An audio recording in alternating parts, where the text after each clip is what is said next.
Hello students, how are you. Maruti group of education Ratangarh में आप सभी का स्वागत है।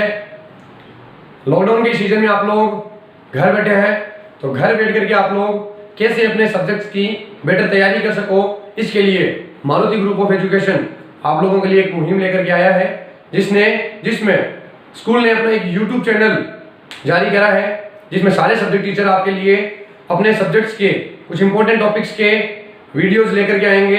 इसको आप लोग घर पे बैठ करके खूब अच्छे से तैयार करो। तो उसी मुहिम में मैं दीपक शर्मा आज आप लोगों के लिए जनरल साइंस का बहुत ही इंपॉर्टेंट टॉपिक लेकर के आ रहा हूं, जिसका नाम है इलेक्ट्रॉनिक कॉन्फ़िगरेशन।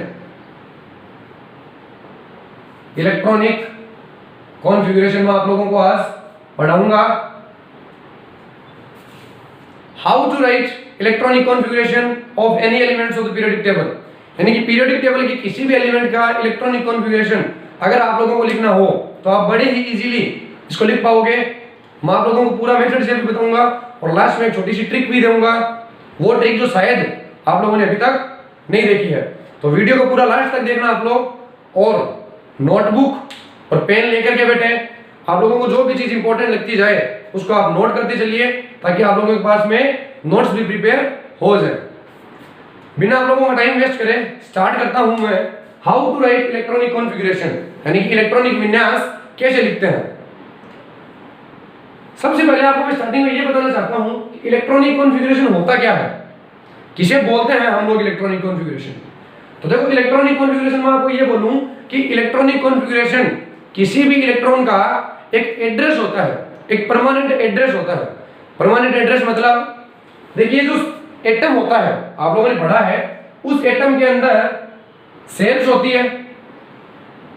एटम के चारों तरफ सेल्स होती है, जो कि K L M N and further आगे ओ पी क्यू आर चलती जाती है। इन सेल्स के अंदर क्या रहता है, सब सेल्स। सेल्स के अंदर सब सेल्स जो डिवाइड है S P D F G H आगे फर्दर इस फॉर्म में चलती जाएगी। सेल्स के अंदर सब सेल, और सब सेल के अंदर क्या होते हैं, ऑर्बिटल्स। ठीक है, ऑर्बिटल्स के अंदर क्या रहते हैं, इलेक्ट्रॉन प्रेजेंट रहते हैं। ऑर्बिटल्स के अंदर इलेक्ट्रॉन प्रेजेंट रहते हैं। अब जैसे मान लो सपोज ये एक कोई एटम है, जिस एटम के अंदर ये बहुत सारे मैंने क्या बना दिए, सेल्स। अब ये सेल फर्स्ट के, ये एल, ये एम, तो कौन सा इलेक्ट्रॉन कौन सी सेल में प्रेजेंट है, पहली बात। और सेल्स के अंदर भी क्या होती है, सब सेल। सब सेल के अंदर क्या होती है, ऑर्बिटल्स। ऑर्बिटल के अंदर इलेक्ट्रॉन रहता है। तो इस पूरे एटम के अंदर जो पर्टिकुलर एक इलेक्ट्रॉन जिसकी आप बात कर रहे हो, वो इलेक्ट्रॉन कौन सी सेल के, कौन से सब सेल के, कौन से ऑर्बिटल में प्रेजेंट है, इस चीज को पूरा क्लियरली शो करना ही क्या होता है, इलेक्ट्रॉनिक कॉन्फ़िगरेशन होता है। क्लियर है बात। तो अभी मैं आप लोगों को बताने जा रहा हूं कि आप लोग इलेक्ट्रॉनिक कॉन्फ़िगरेशन कैसे लिखोगे। ठीक है, तो नोटबुक लेकर के बैठिए आप लोग।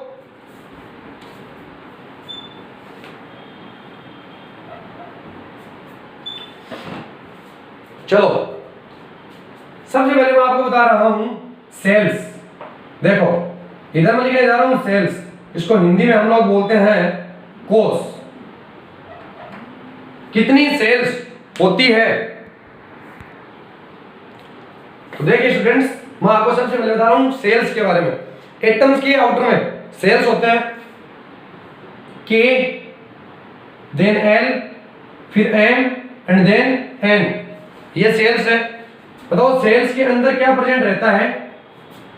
पहले मैं बात करूं कि इन सेल्स के अंदर आप कितने कितने इलेक्ट्रॉन्स फिल कर सकते हो। के सेल के अंदर आप लोग इलेक्ट्रॉन दे सकते हो हाईएस्ट 2। के में कितने, 2, एल में 8, एम में 18 और एन में 32, ये आप दे सकते हो। आई होप आप सभी लोगों ने ये चीज पढ़ी है कि के सेल के अंदर आप 2 इलेक्ट्रॉन्स, एल के अंदर 8, एम में 18 और एन के अंदर 32 देते हो। पर क्या आप लोगों को पता है कि हम के सेल में 2, एल में 8, एम में 18 और एन में 32 ये क्यों देते हैं? अगर मैं आपसे ये पूछूं कि एम सेल के अंदर मेरे को 20 इलेक्ट्रॉन देने हैं, क्या मैं नहीं दे सकता? तो आप लोगों को आंसर है नहीं दे सकते। क्यों?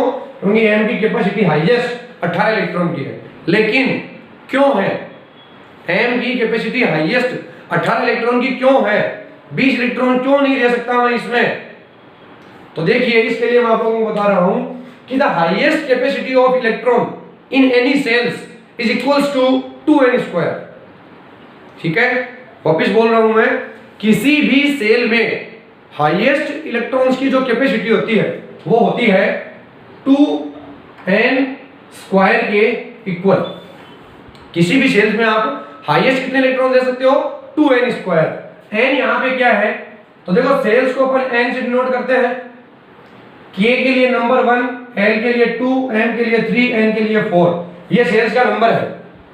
ठीक है, तो k के लिए देखो 2, n की वैल्यू कितनी आ गई 1, तो 2 × 1², 2 × n की वैल्यू 2, तो 2 × 2², 2 × 3² और 2 × 4², तो 4² 6 × 2 32। इन सबको आप कर लीजिए, इतना इतना ही उत्तर आएगा। तो इसलिए हम किसी भी सेल्स में हाईएस्ट नंबर ऑफ इलेक्ट्रॉन इतने इतने ही फिल कर सकते हैं। ये बात क्लियर? अभी आप लोग देखिए कि सेल्स के अंदर क्या प्रेजेंट रहती है? सब सेल्स। सेल के अंदर क्या रहती है? सब सेल, यानी कोष के अंदर उपकोष। के के अंदर सब सेल होती है ओनली एस, एल के अंदर होती है एस और पी, एम के अंदर होती है एस, पी और डी, और एन के अंदर होती है एस, पी, डी और एफ। क्लियर है ये बात? कोई डाउट नहीं? चार सेल, चारों सेल के अंदर कितनी कितनी सब सेल प्रेजेंट रहती है वो मैंने आपको यहां पे बता दिया। मैंने आपको क्या बताया था कि इलेक्ट्रॉनिक कॉन्फ़िगरेशन होता है इलेक्ट्रॉन का एड्रेस, इलेक्ट्रॉन कहां रहता है। मैं ये बताऊं आप लोगों को कि ये मान लो इलेक्ट्रॉन्स के घर है 4, के भी एक घर है, एन भी एक घर है। के अंदर 2 ही लोग रह सकते हैं, इलेक्ट्रॉन मतलब 2 लोग। एन के अंदर 32 लोग रह सकते हैं। के पास ओनली एक ही रूम है एस, एन के पास 4 रूम है। तो आप लोगों को पता है अगर हमारे घर में ज्यादा मेंबर है तो रूम्स भी ज्यादा होंगे, अगर हमारे घर में कम मेंबर है तो रूम कम होंगे। तो के पास ओनली 2 मेंबर है तो रूम 1 है, एन के पास 32 मेंबर है तो रूम 4 है। क्लियर है बात? अभी हम लोग क्या करते हैं, घर बना लिया, घर के अंदर रूम बना दिए, रूम के अंदर हम लोग क्या लगाएंगे? बेड लगाएंगे। क्या लगाएंगे?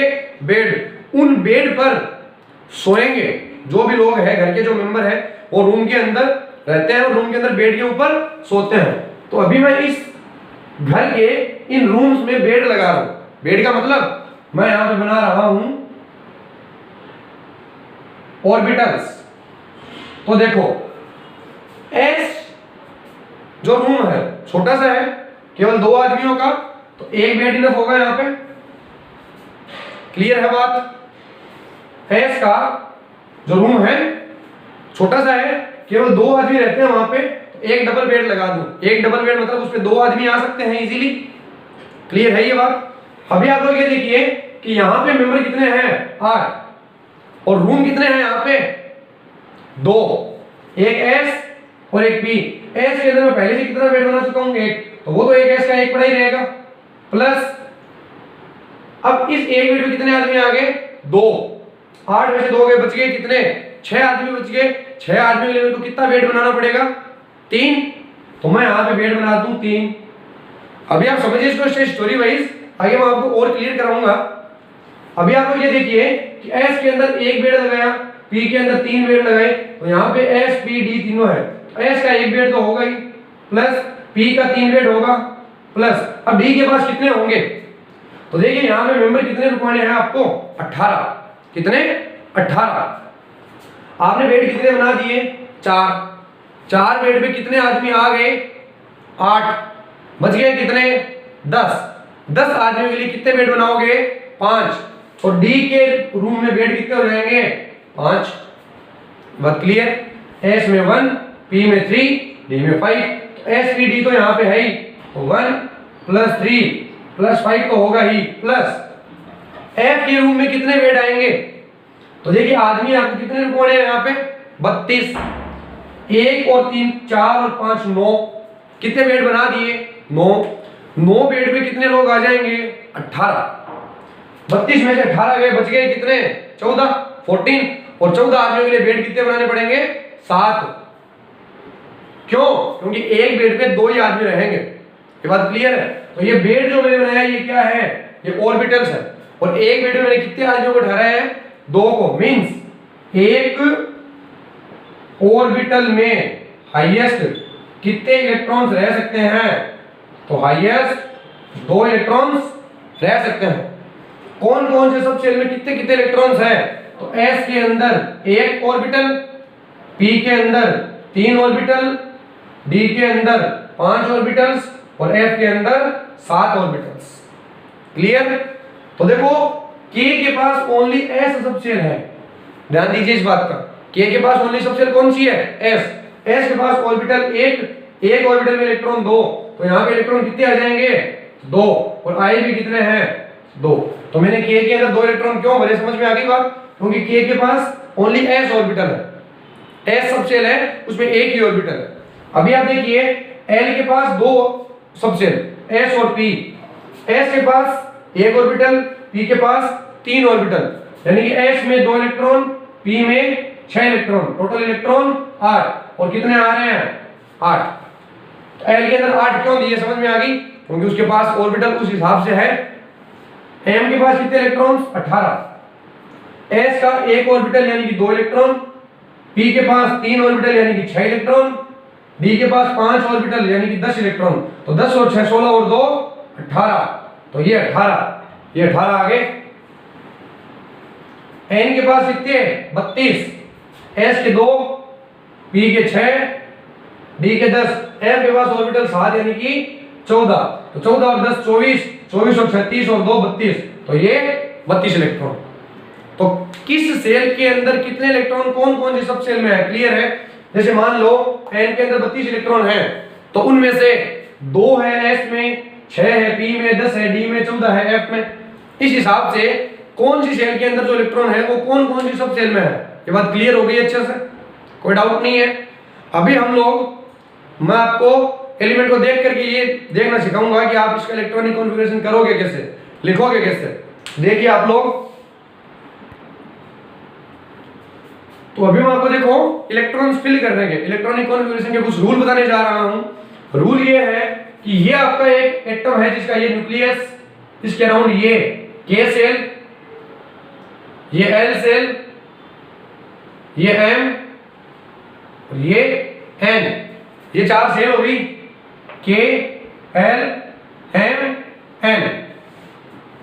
K के अंदर इलेक्ट्रॉन आ सकते हैं 2, L के अंदर आ सकते हैं 8, M में आ सकते हैं 18, N में आ सकते हैं 32। अभी मैं आप लोगों को यहाँ पे एक बहुत ज्यादा इंपॉर्टेंट चीज बताने जा रहा हूं, इसको ध्यान से सुनिएगा आप लोग। देखिए आप लोगों ने पढ़ा होगा, एक रूल होता है जिसको बोलते हैं ऑफ बाउस रूल। ये ऑफ बाउ है,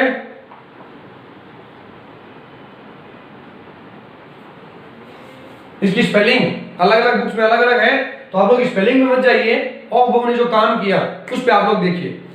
देखिए ऑफ बाउस रूल, ऑफ बाउ कोई साइंटिस्ट का नाम नहीं है, ऑफ बाउ एक ग्रीक वर्ड है जिसका मीन होता है बिल्डिंग अप। ऑफ बाउ is a Greek word that means building up. देखो बिल्डिंग अप का मतलब, जब आप लोग बिल्डिंग बनाते हो तो जो ब्रिक्स लेयर है उनको क्या करते हो, ऊपर से ऐसे पटक देते हो या नीचे से बेस से उठा करके ऊपर तक लाते हो। तो बिल्डिंग अप का मतलब आप नीचे से स्टार्ट होते हो, ऊपर ऊपर ऊपर चलते जाते हो।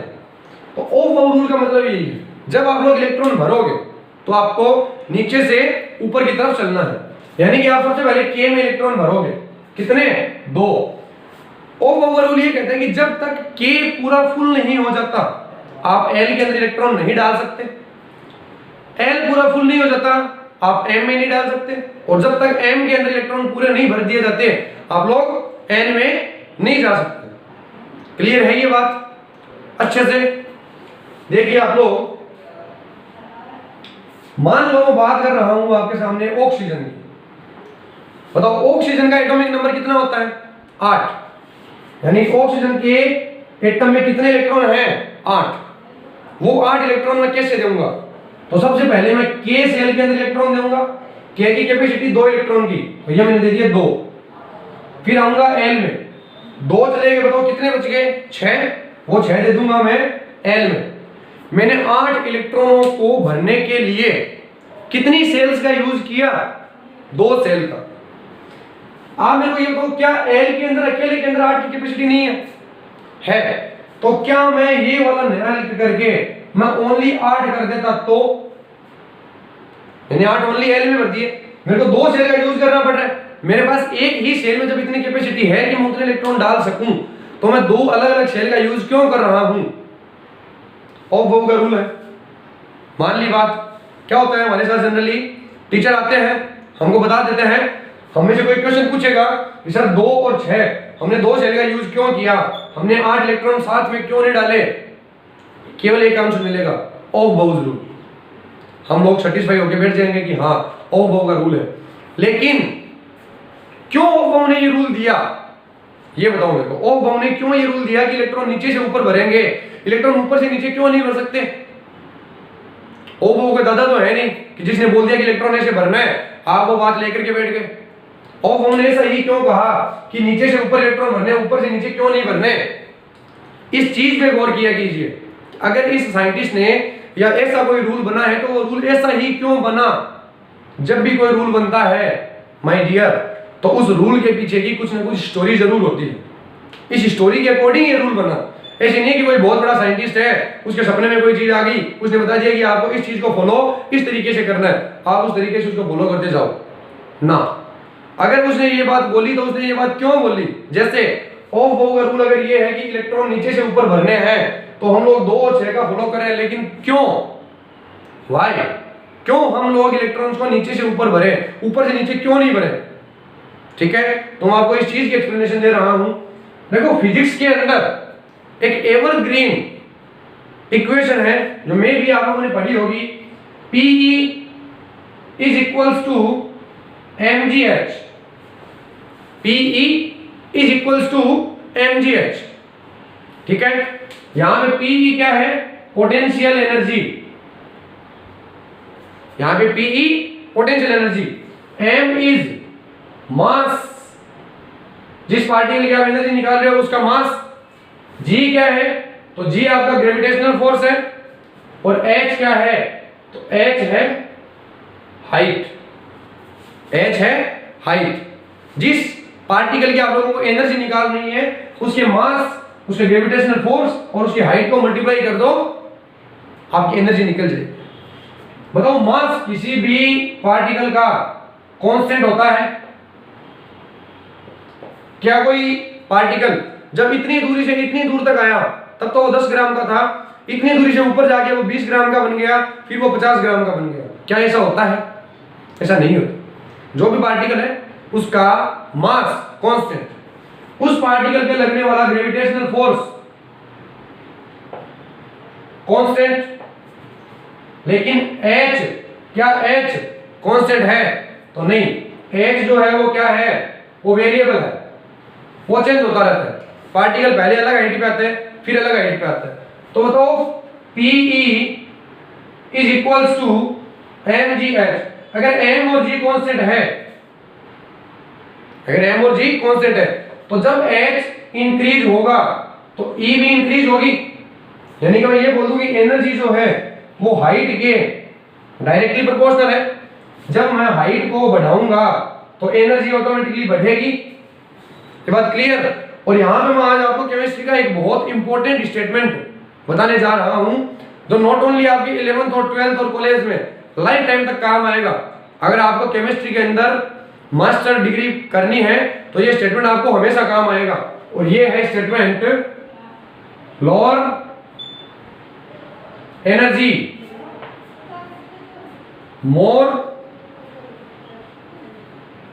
Stability. Lower energy more stability, यानी कि जिसकी एनर्जी जितनी कम उसकी स्टेबिलिटी उतनी ही ज्यादा होती है। इस चीज को भी मैं कभी टाइम के साथ प्रूव कर दूंगा आपके सामने कि क्यों एनर्जी कम होने से स्टेबिलिटी ज्यादा होती है। अभी अगर मैं ये भी बताने लग गया तो अपनी क्लास आपकी बहुत ज्यादा लंबी हो जाएगी। तो अभी आप लोग ये स्टेटमेंट को ध्यान में रखिए, लोअर एनर्जी मोर स्टेबिलिटी, जिस पार्टिकल की एनर्जी जितनी कम उसकी स्टेबिलिटी उतनी ज्यादा।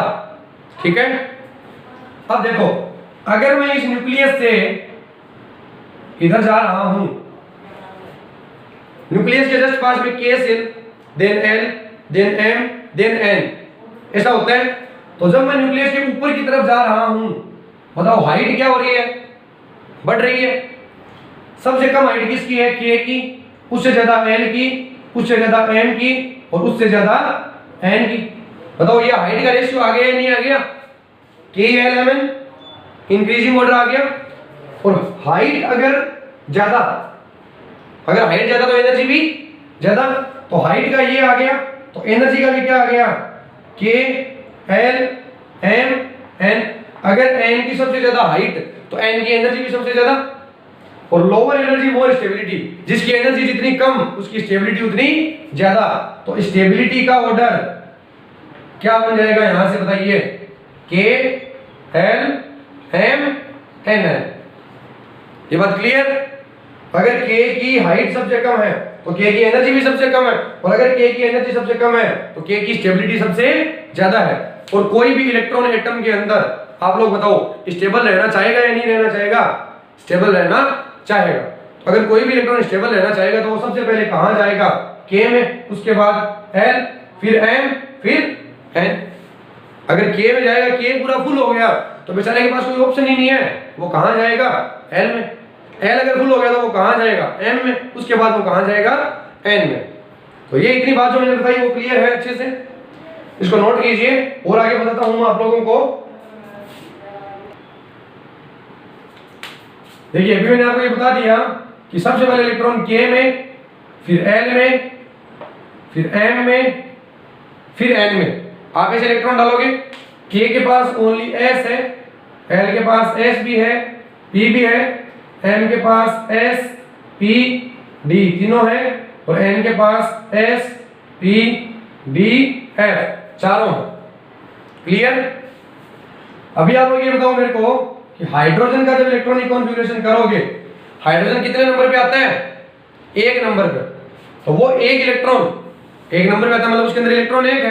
तो हाइड्रोजन के अंदर जो एक इलेक्ट्रॉन है वो कहां जाएगा, तो सबसे पहले मैं K में डालूंगा इलेक्ट्रॉन, जिसकी कैपेसिटी है दो की। तो एक इलेक्ट्रॉन K के अंदर जा सकता है आराम से। तो K सेल के लिए नंबर कितना है, 1, तो 1।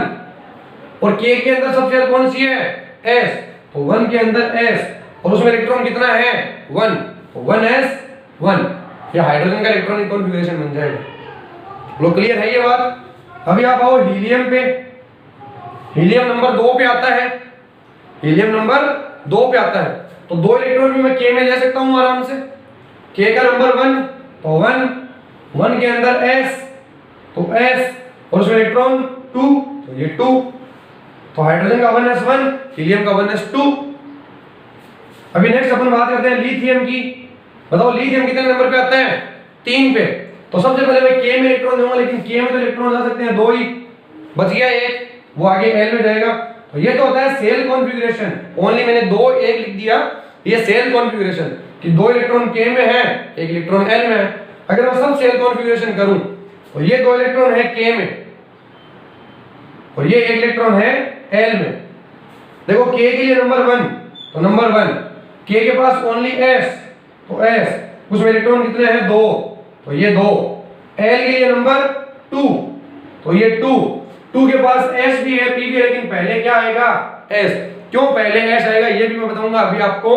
तो 2 के पास S, उसमें इलेक्ट्रॉन 1, तो 1s2 2s1। लिथियम के पास जो 3 इलेक्ट्रॉन है वो ये है, 2 और एक 3। तो 2 इलेक्ट्रॉन है 1 के S में, 1 इलेक्ट्रॉन है 2 के S में। आप लोगों ने 10th क्लास में 8वां chapter carbon and its compound पढ़ा होगा। कार्बन का इलेक्ट्रॉनिक कॉन्फ़िगरेशन कैसे निकालते हैं देखिए। तो कार्बन में इलेक्ट्रॉन 6 है, 6 इलेक्ट्रॉन कैसे लिखेंगे, 2 4, 2 K में, बाकी 4 L में। तो K के अंदर जो 2 है, K का नंबर 1, उसके अंदर S, उसमें इलेक्ट्रॉन 2, तो हो गए। L के पास इलेक्ट्रॉन 4, L का नंबर 2, तो 2 के पास पहले S में इलेक्ट्रॉन दे दो 2, तो L के अंदर टोटल इलेक्ट्रॉन कितने आने थे? 4, आपने दिए कितने? 2, बाकी 2 कहां दोगे? तो 2 के पास तो P भी है, तो 2 के पास P, उसमें 2, ये आप इलेक्ट्रॉनिक कॉन्फ़िगरेशन बना सकते हो। क्लियर है ये बात अच्छे से? कोई डाउट नहीं है यहां तक? अभी आप लोग देखिए, मैं इलेक्ट्रॉनिक कॉन्फ़िगरेशन करने जा रहा हूं आर्गन का। बताओ आर्गन का एटॉमिक नंबर 18 होता है? अगर 18 होता है तो सबसे पहले 2 इलेक्ट्रॉन कहां दूंगा? K में, K पूरा फुल अब 8 इलेक्ट्रॉन L में, 2 और 8 10 बच गए 8, वो आ गए M में। क्लियर? तो इन 2 के लिए मैं लिखूंगा 1s2, इन 8 के लिए मैं लिखूंगा 2s2 और 2p6। क्यों 2s2 2p6 लिखा? क्लियर है? क्योंकि ये L है, L के लिए नंबर है 2, 2 के S में गए 2, 2 के P में गए 6। ये आ गया तीसरा शेल 8, ये वाला M के लिए नंबर 3, तो 3 के अंदर S भी है, P भी है, D भी है। पहले लिखूंगा S के अंदर 2 इलेक्ट्रॉन कितने भरने थे? 8, भर दिए कितने? 2, बच गए कितने? 6, तो 3 का P आएगा, उसमें 6 इलेक्ट्रॉन आ जाएंगे, तो 3 के P में 6, 1s2 2s2 2p6 3s2 3p6, ये बन गया इलेक्ट्रॉनिक कॉन्फ़िगरेशन। क्लियर है बात? अभी 3 के अंदर आगे D है कि नहीं है? पड़ा है। तो देखिए अभी यहां पे एक चीज और ज्यादा इंपॉर्टेंट, देखिए आर्गन के जस्ट बाद में एटम आता है पोटेशियम K, इसका एटॉमिक नंबर है 19, तो इसके लिए क्या लिखेंगे? K में 2, L में 8, M में 9। बताओ लिख सकते हैं? इन 2 का मैं लिखूंगा 1s2, 8 का 2s2 2p6, 9 का 3s2 3p6। तो ये K के अंदर 2 थे, 2 डाल दिए, L के अंदर 8 थे, 2 और 6 8 डाल दिए, M के अंदर 9 थे, 2 और 6 8 डाले, बाकी ये कहां जाएगा? तो 3 के D में, तो 3d1 ये होना चाहिए, लेकिन ये नहीं होता। इलेक्ट्रॉनिक कॉन्फ़िगरेशन क्या होता है? 1s2 2s2 2p6 3s2 3p6, 2 और 2 4 और 6 10 और 2 12 और 6 18, एक इलेक्ट्रॉन बच गया जो 3d में नहीं जाता, 4s में जाता है। तो 4s में जाता है मतलब n में गया, ये K में, ये L में, ये M में, ये N में। K में 2, L में 8, M में 8, N में 1, तो 2 8 9 की बजाय 2 8 8 1 करना पड़ेगा। तो K में 2 भर दिए, L में 2 भर दिए, M के अंदर तो कैपेसिटी कितने इलेक्ट्रॉन की थी? 18 की, लेकिन हमने तो 8 ही भरे, आगे एक N में क्यों दे दिया? तो कई स्टूडेंट क्या बोलते हैं? एक्सेप्शन आ गया। ये एक्सेप्शन नहीं होता, ये एक्सेप्शन नहीं है। एक्सेप्शन वो होता है जो रूल के अकॉर्डिंग काम ना करे, ये तो रूल के अकॉर्डिंग काम कर रहा है। रूल क्या बोलते हैं? लोअर एनर्जी मोर स्टेबिलिटी, जिसकी एनर्जी कम होगी उसमें इलेक्ट्रॉन पहले जाएगा।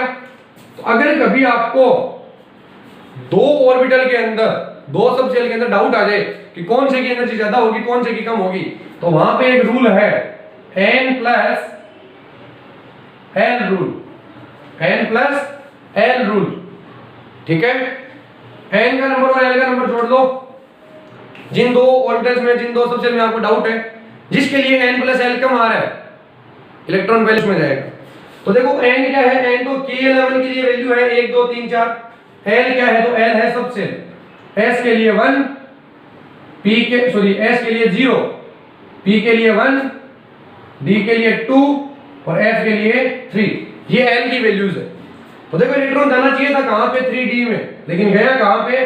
4s में। क्यों? तो 3d और 4s कंपेयर कर लो, यहां पे सेल है 3 नंबर, तो n की वैल्यू 3, यहां पे n की वैल्यू 4, ये वाला जो नंबर है यही n की वैल्यू है, प्लस l, l यहां पे d के लिए 2, तो ये 2, यहां पे d, यहां पे है s के लिए 0, तो ये 0, 4 प्लस 0 4, 3 प्लस 2 5। बताओ वैल्यू कम किसकी आई? 4s की, तो इलेक्ट्रॉन पहले 4s में जाएगा। ये बात क्लियर है? तो 3p के बाद में 3d में ना जाने की बजाय किस में गया? 4s में गया। अब बताओ यहाँ पे पोटेशियम की जगह अगर मैं कैल्शियम कर देता तो नंबर 20, तो 2882, यानी कि यहाँ पे 4s होने की जगह 4s2 कर देता। अब बताओ 4s स्टार्ट हो गया तो आगे वाला इलेक्ट्रॉन किस में जाएगा? अगर 4s स्टार्ट हो गया तो 4p में जाएगा। अगर 20 की बजाय 21वां इलेक्ट्रॉन आ जाए तो 4s के बाद में मैं क्या लिखूंगा? 4p, लेकिन वो गलत होता। अब इलेक्ट्रॉन जाएगा किस में? 3d में। क्यों? कंपेयर करो 3d 4p। अगर दो सब सेल्स के लिए, अगर दो सब सेल के लिए n प्लस l का मान, n प्लस l की वैल्यू इक्वल आ रही है, तो आप ये देखिए कि n की वैल्यू कम कहाँ है? जहां n की वैल्यू कम है इलेक्ट्रॉन उसमें जाएगा। तो देखो 3 प्लस d के लिए 2, तो 3 प्लस 2 5, 4 प्लस p के लिए 1, तो 4 प्लस 1 5, दोनों में 5 5 है।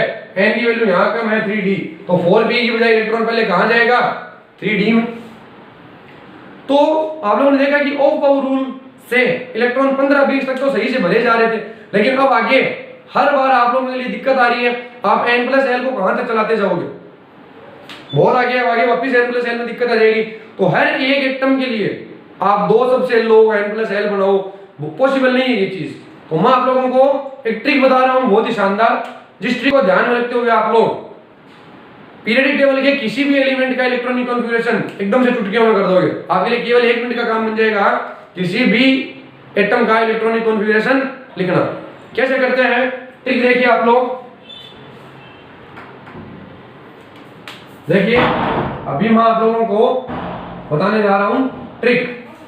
आप लोगों ने ट्रिक देखी होगी एक कि 1s 2s 2p 3s 3p 3d और ऐसे एक तीर का निशान ऐसे ऐसे ऐसे करते जाते हो आप लोग। उसमें स्टूडेंट ने अगर एक बार बनाने में दिक्कत कर दी तो आगे दिक्कत ही दिक्कत होती है।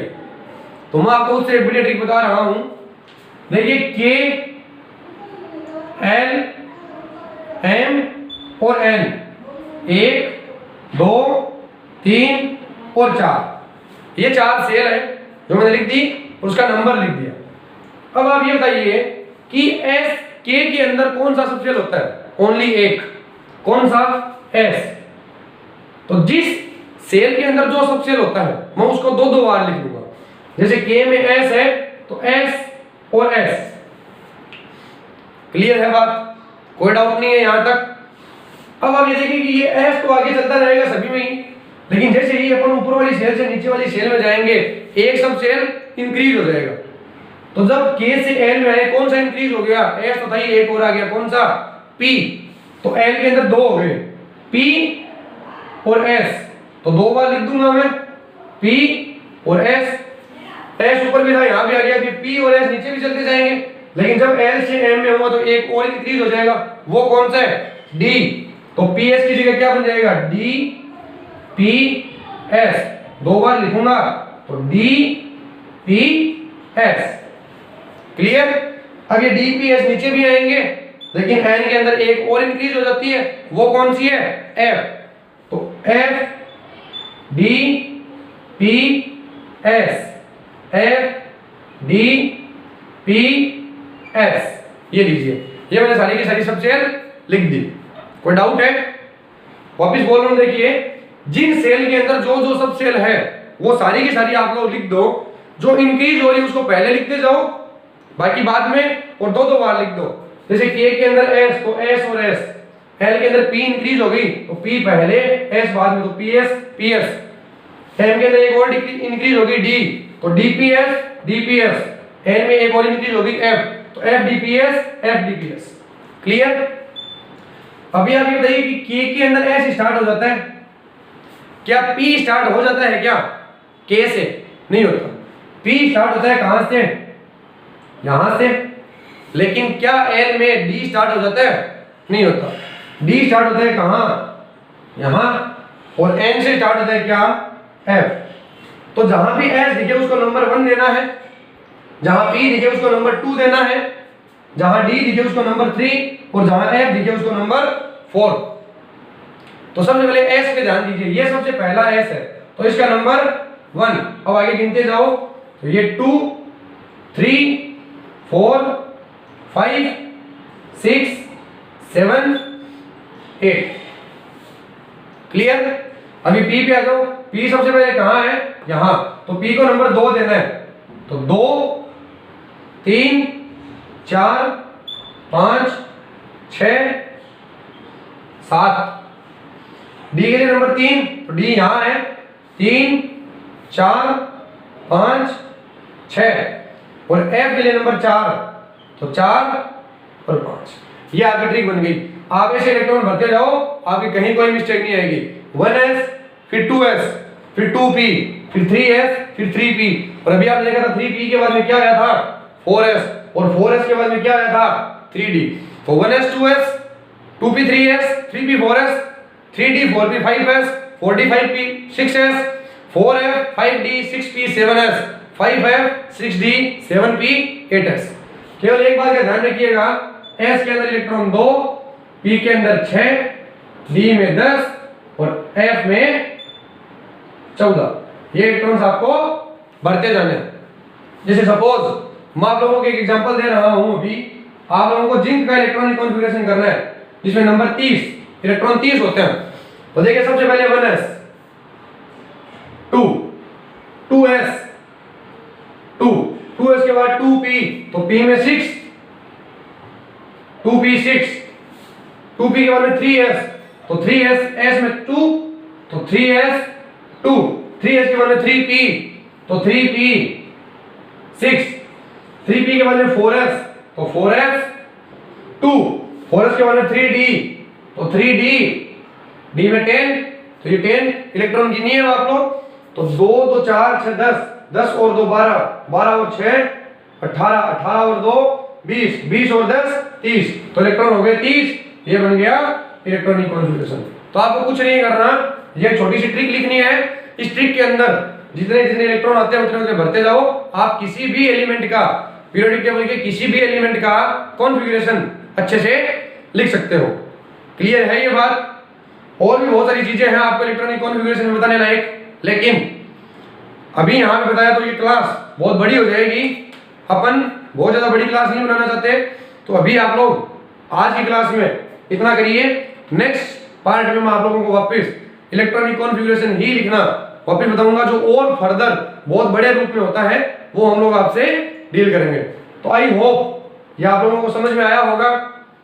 अगर आप लोगों को ये समझाया हुआ टॉपिक इलेक्ट्रॉनिक कॉन्फ़िगरेशन अच्छा लगा, तो अपने जितने भी फ्रेंड्स हैं सबके साथ ये वीडियो शेयर कीजिए, ताकि वो लोग भी खूब अच्छे से तैयारी कर सकें। चाहे जिस स्कूल में जहां भी पढ़ते हैं बच्चे, हमारा टारगेट ये है कि बच्चे घर पे रह के टॉपिक्स को तैयार कर सके।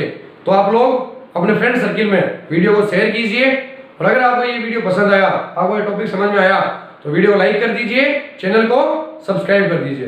धन्यवाद, थैंक यू फॉर वॉचिंग।